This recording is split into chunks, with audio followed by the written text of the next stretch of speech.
السلام عليكم ورحمة الله وبركاته. ازيكم حبيب قلبي، عاملين ايه؟ يا رب كلكم تكونوا بخير. اروح اسأل عليها يقولوا لي الكيلو منها ب400 جنيه.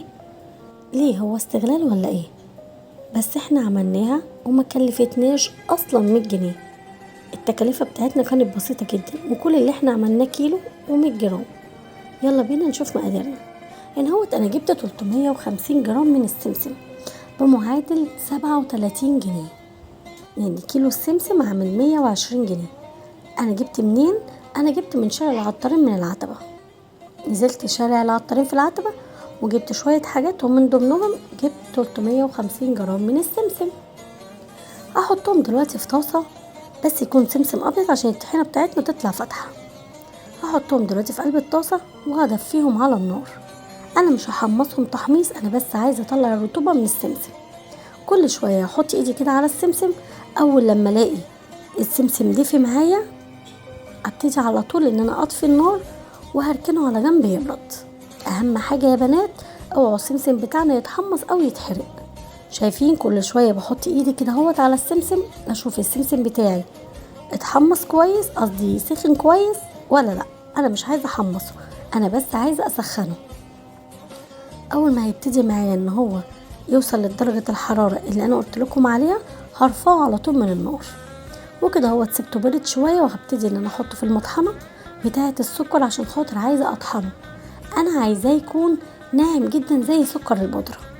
كل ما هنعمه كويس كل ما هي الزيوت الطبيعيه بتاعه السمسم هتنزل منه، وهيدينا نتيجه هايله جدا، والطحينه بتاعتنا هتطلع ناعمه جدا وهتطلع لمعه كده وجوسي، وهتبقى جميله جدا جدا جدا. هنا هو تبتدي ان احنا نطحن السكر بتاعنا، قصدي السمسم بتاعنا اللي احنا هنخليه زي السكر. ما هو فعلا السمسم عامل زي السكر، طعمه بيبقى جميل جدا جدا جدا لما بنكون عاملينه في ايدينا في البيت. بيبقى بجد الطعم وريحة الطحينة بتبقى هايلة جدا جدا جدا، وبنحطها بقى على كل اكلاتنا. وكمان لو انت حابة تعملي شوية كده معينين للفول بتزوديهم زيت او زيت حار وبتركنيهم على جنب. هنا هو خلاص بعد ما نعمنا السكر بتاعنا، قصدي السمسم بتاعنا، هنرجعه تاني في قلب الخلاط. هنحط بس كوباية من الزيت في قلب الخلاط زي ما انتم شايفين. ليه انا حطيت الزيت الاول؟ علشان خاطر انا مش عايزة السمسم بتاعي يبقى متكتل في قلب الخلاط من تحت. لا، انا هطحن معلقتين مع الزيت، بحيث ان انا مش عايزه اي تكتلات خالص يحصل معايا في قلب الخلاط. عايزه كده وانا بفضي الخلاط ينزل كله. هنا هو انا برفع الخلاط لقيته معايا 13، رحت على طول قافله الغطا تاني. هنزل بقى برضو زي ما قلت لكم بمعلقتين، وهبتدي ان انا اضرب لغايه لما اخلص الكميه كلها. ليه احنا بنعمل كده علشان خاطر نضمن ان الطحينه بتاعتنا تتضرب كويس جدا، حتى لو في اي حاجه ما اتطحنتش معانا حلو في مطحنه السكر، لا تتطحن معانا حلو في قلب الخلاط. هحط معلقتين وهضرب، احط معلقتين وهضرب.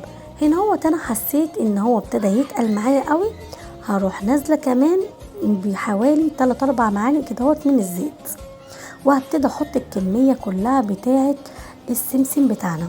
طبعا شايفين احنا طحنينه خالص زي السكر، وبجد كانت ريحته هايله جدا جدا جدا. الزيت بتاعنا اللي احنا هنضيفه لازم يكون زيت نضيف، يعني ما يكونش ليه اي ريحه.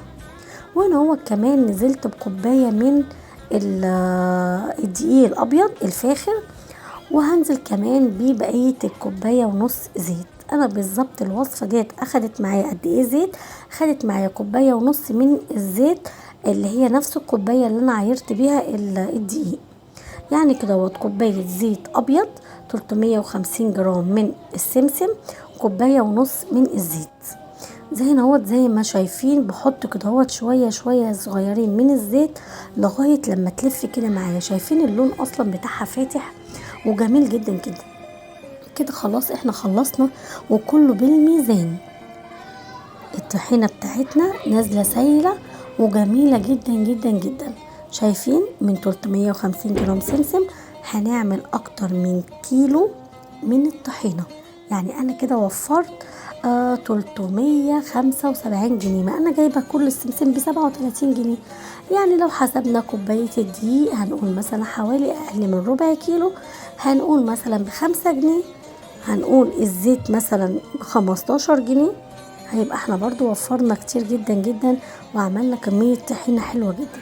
اللي وصل بقى معايا لغايه هنا وعجبته الطحينه ما ينسانيش في اللايك. والسلام عليكم ورحمه الله وبركاته.